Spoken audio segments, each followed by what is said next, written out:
Fast Stack of Comics here, representing Dark Avenger Inc. Plus. I am Mark, the bagging and boarding bad boy. And I'm Chloe, the Geek Chic Comic Mystique. Today we've got Chew issue number 31. And if you've read the last issue, I don't feel like I have to say spoiler alert, big news. Tony's sister got murdered, and this is him just trying to put the pieces to the puzzle back of his life.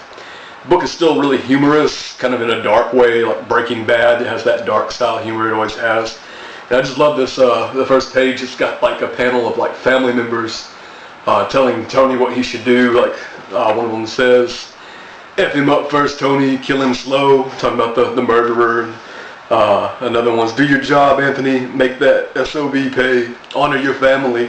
Just really, this book is so funny. If you read it and you get into the kind of the style of the humor, super funny. And that's just the family telling him, different things that he should do. And Tony basically, after the funeral, of course, he's still there. He's mourning his sister's death. He's grieving over her. And he has a flashback of to when his wife had actually died. And his sister, Tony, spelled with an I, his name's spelled with a Y. His sister actually hands over his daughter to a lady named Rosemary, and I'm not for sure if that's like an aunt or something like that. It's his older sister, I think. Okay. And she takes care of his daughter, and that's gone on for like 13 years. I love how Tony with an I, like, don't worry, it'll only be for a few months. I can see the future. I think 1 month, yeah. I think she said 3 months. 3 months, okay. And but Tony's dealing with all that, and then he gets reinstated back into the FDA, and he's glad about that because he can go back to work, get his mind off all his life's issues and stuff, and him and his partner both get reinstated. And when they get back, they're on this case of this gym where like people are working out, a lot of overweight people, and they're working out. There's like this real Richard Simmons type of instructor there, and he's all like, work it, honey, and chubby Richard Simmons. Yeah, really chubby guy, and they're all working out, and then people just begin to catch fire, and like just literally catch on fire, and it doesn't just happen there. It's happening everywhere. It's happening at an opera where the lead singer, of course, she's a little heavy set. She catches fire, and then at a con, it shows that, and this guy, sumo wrestler, and a sumo wrestler. And then at a con, this like chubby guy has caught fire as well, and like it's funny. And like I think at the con, he's like at a booth to get like some books signed, and it's John Layman who writes this book. Also writes Detective Comics at DC.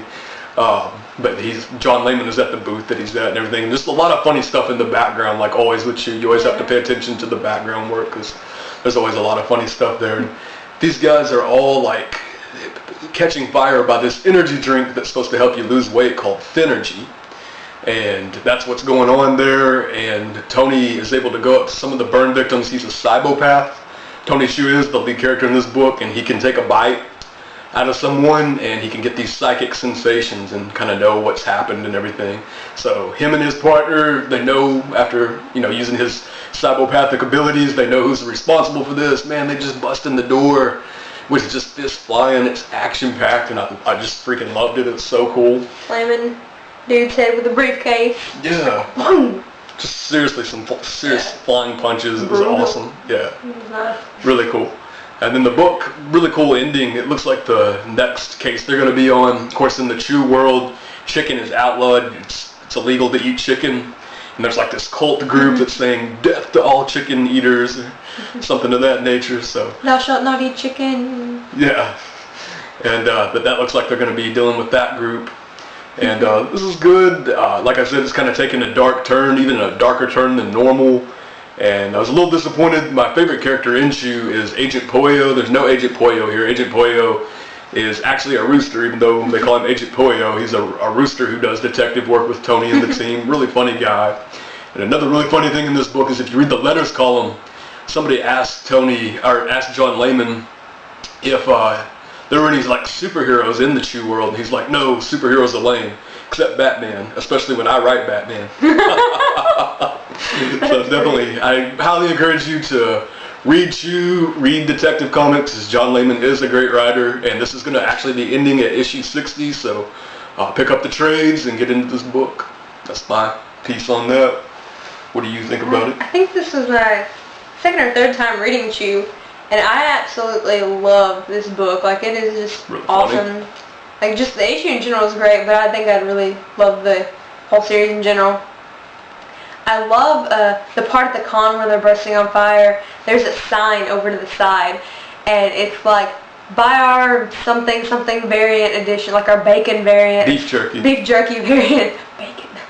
Buy our beef jerky variant, and like at the bottom it's like, even though you really don't need it. And I thought that's great, because it's exactly how I feel about variants. It's like, the variant's so awesome. I have to have the variant. I don't need the variant. I have to have the variant. After the baby variant, I have to have the special blank variant. I have to have the other variant and this variant and that variant. I'm just like variant crazy if I don't watch myself.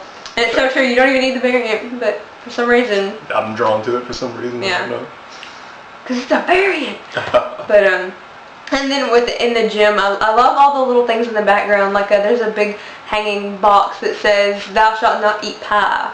There's like a pie with a circle and a line through it. And one of them's like, keep it burning, keep going, or they're just really like funny the Disco things. Inferno thing. Burn, Yeah. baby, burn. Disco Inferno. But I love all the little things in the background. I love this cover in general. Is one of my favorite aspects of the book. I love how you have this flashback moment here to when his wife was passing away, and then you open up here and you have when his sister's passing away. He's got his daughter. And how they've changed. But one of my favorite parts of the story isn't really even in the book itself. It's more right here on this cover. There's a little story, and I think it is the most cute, adorable, sweet thing ever, but that's probably because I'm a girl. Where Tony Chu's all like shy, and he's like, man, and she's over here like bawling her eyes out. This is his former wife. And he's like, man, and she's like, sniffle, sniffle. And he's like, so is that a yes? And he's holding up the ring. It's showing where they got engaged. I thought that was great to show, like right before going into the book. I thought that was really awesome. Yeah, this is such a great series. Yeah. You're really missing out if you're not reading this. And just get the trade for sure if you haven't been picking it up. So, Definitely. what would you rate it? I do want to say one more thing. Yeah. This was really funny in the book. I keep thinking of things I loved about it. There's just so many things I can't pinpoint them all. It's somewhere here in the front. It's his partner. What's his name? His partner's name? I can't remember. He's got the cyborg eye, but I can't remember his actual name. You see him in the beginning before he starts, and he's hitting on Rosemary, and he's like, what does he say? I don't know what he says, but it's funny. It's funny because she's like, you realize I'm married, and he's like, the more the merrier. It was just funny to me. I just love his whole character and personality of being like, he reminds me of a little bit of Sawyer from Lost. Just a little bit. I agree. Looks a little bit like him too. Yeah. A lot like Steve Stone Everybody too. Sawyer from Lost does. I love Sawyer. We love Yeah. Lost. We're big Lost fanatics. Doesn't care for the ending. But anyways, Chew issue number 31. I'd have to give it a 4 out of 5. And I would probably give it a 4.5 out of 5. Sweet. Awesome book. Definitely. Guys, till next review, stay action-packed. And may your stack be fat. Real fat, like chubby checker fat. But don't catch on fire. Don't drink the energy. Don't drink that energy drink and eat chicken at the same time. Do one or the other.